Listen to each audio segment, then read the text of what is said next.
Generalmente en la consulta, muchos pacientes tienen la idea que las enfermedades de la tiroides siempre corresponden a alteraciones de la estructura y habrá que operar en algún momento determinado. Algunos otros creen que todas las enfermedades de la tiroides no se operan, sino que siempre tendrán que utilizarse medicamentos. Y aquí en eso tenemos que hacer una claridad importante, porque existen patologías que afectan la estructura, es decir, la consistencia o el órgano como tal, que es la glándula tiroidea, que es una glándula que se encuentra en la parte anterior del cuello. Y hay otras patologías que pueden tener alteración estructural o no. Puede haber una tiroides aparentemente normal en las imágenes, pero que no está funcionando bien. Y eso corresponderá a trastornos del funcionamiento de la tiroides, que esas enfermedades sí se deben tratar es con medicamentos y no con cirugía. Tratando de hacer una recopilación de la información y que el mensaje quede muy claro, la glándula tiroides es una glándula, como decía hace un rato, se encuentra en la parte anterior del cuello y tiene una función muy importante dentro del sistema endocrino. ¿Cuál es el sistema endocrino? El sistema que se encarga de producir y de regular la producción de hormonas para el funcionamiento adecuado de nuestro organismo. Ese sistema está controlado a nivel cerebral por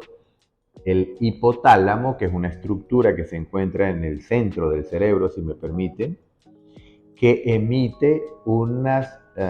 sustancias que generan unas señales o unas órdenes y que van directamente a un primer puerto o una primera estación, que es una glándula que también se encuentra muy cerca del hipotálamo, que entre otras es muy pequeña y se llama la hipófisis. Esta glándula hipófisis procesa la señal que viene del hipotálamo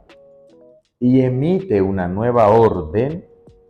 que va a ir dirigida a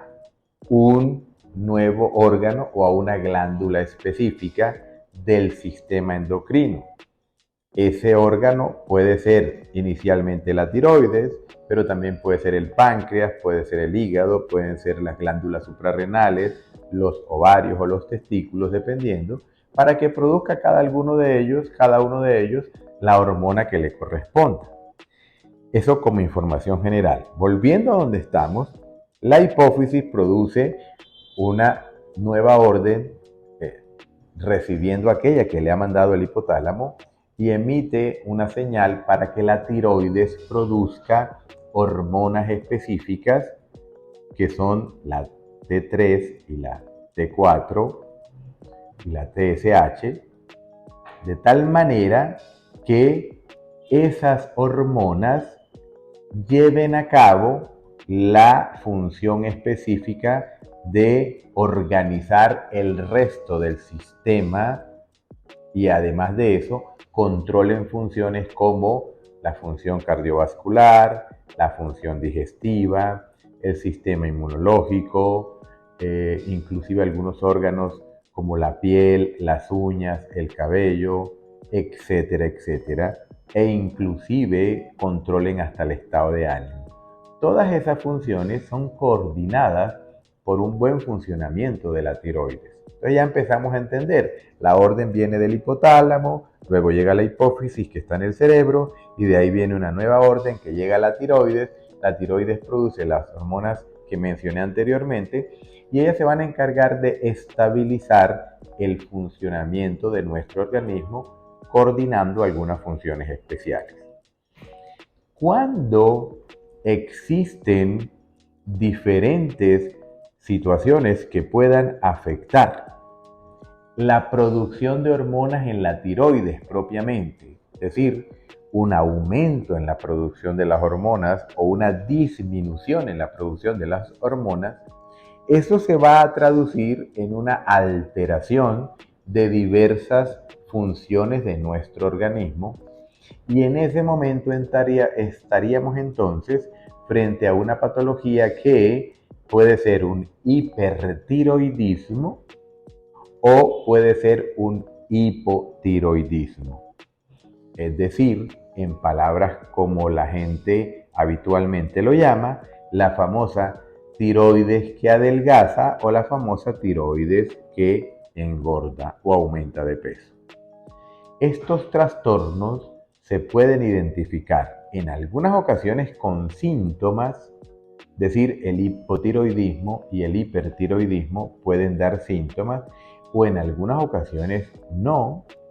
y por eso es importante hacer una evaluación con el médico general, de tal manera de pedir los exámenes de laboratorio necesarios para verificar el funcionamiento de la glándula tiroidea. Hay algunas personas que pueden no tener síntomas y tener trastornos en la función tiroidea, y hay pacientes que pueden tener la mayoría de los síntomas. Han aumentado de peso, se les cae el cabello, se quiebran las uñas, les da mucho frío, tienen estreñimiento, los triglicéridos se elevan, que son síntomas aparentemente típicos del hipotiroidismo, teniendo una función tiroidea normal. Entonces, no es simplemente los síntomas los que nos ayudan a hacer el diagnóstico. Y en el hipertiroidismo es al contrario, el paciente adelgaza muy rápido, el paciente vive muy agitado, le da taquicardia, generalmente le puede dar temblor en las manos, pierde mucho peso, se le quita el sueño, le da ansiedad, etcétera, etcétera. Pueden incluso crecer o aparecer los ojos como saltones, se llama exoftalmos, que podrían corresponder a un hipertiroidismo, pero que habrá que documentarlo con unos exámenes de laboratorio y unas imágenes bien ordenadas. Eso tiene que ver con trastornos del funcionamiento de la tiroides y se podrán corregir haciendo una suplencia hormonal, es decir, con el medicamento que el médico tratante le indique para nivelar esta producción, o en su defecto, cuando es un hipertiroidismo, se utilizarán otros medicamentos para frenar, si me permiten el término, la producción hormonal y como consecuencia de ello estabilizar los síntomas que la persona tiene. En este caso, ese hipertiroidismo y ese hipotiroidismo, o esa tiroides que engorda y esa tiroides que adelgaza, nunca se va a operar porque no es el manejo inicial. Distinto es cuando vemos que hay un crecimiento de la glándula tiroidea, y esto se llama bocio, y el bocio en algún momento, dependiendo de unas características importantes y del tamaño o la progresión, necesariamente tendrá que ir a cirugía. Luego de la cirugía se verificará si se alteró también la producción hormonal y el paciente podrá requerir o no medicamentos de suplencia o no, dependiendo de varios factores. Pero hay otra situación que son los nódulos tiroideos. La mayoría de los nódulos tiroideos afortunadamente son benignos y dependiendo del tamaño y las características en la ecografía o en la ultrasonografía, se deberán hacer seguimiento con controles o se deberá pedir una gammagrafía tiroidea y una biopsia por aspiración para determinar si el problema es mucho más complejo o si estamos frente a un cáncer de tiroides que afortunadamente hoy en día, diagnosticado a tiempo, tiene unas tasas de curación bastante altas. Entonces fíjense ustedes que no toda la enfermedad tiroidea se opera, no toda la enfermedad tiroidea se trata con medicamentos. Habrá que identificar frente a qué estamos y eso solamente lo hace el médico. No lo hace Internet, no lo hace Google, no lo hace la inteligencia artificial. Acuda a su médico en control preventivo y puede usted estar seguro o segura de que su tiroides está funcionando bastante bien en la medida en que se evalúe completamente. No se automedique y no invente, como digo yo, más bien acuda a su médico y haga las cosas al derecho por su bienestar.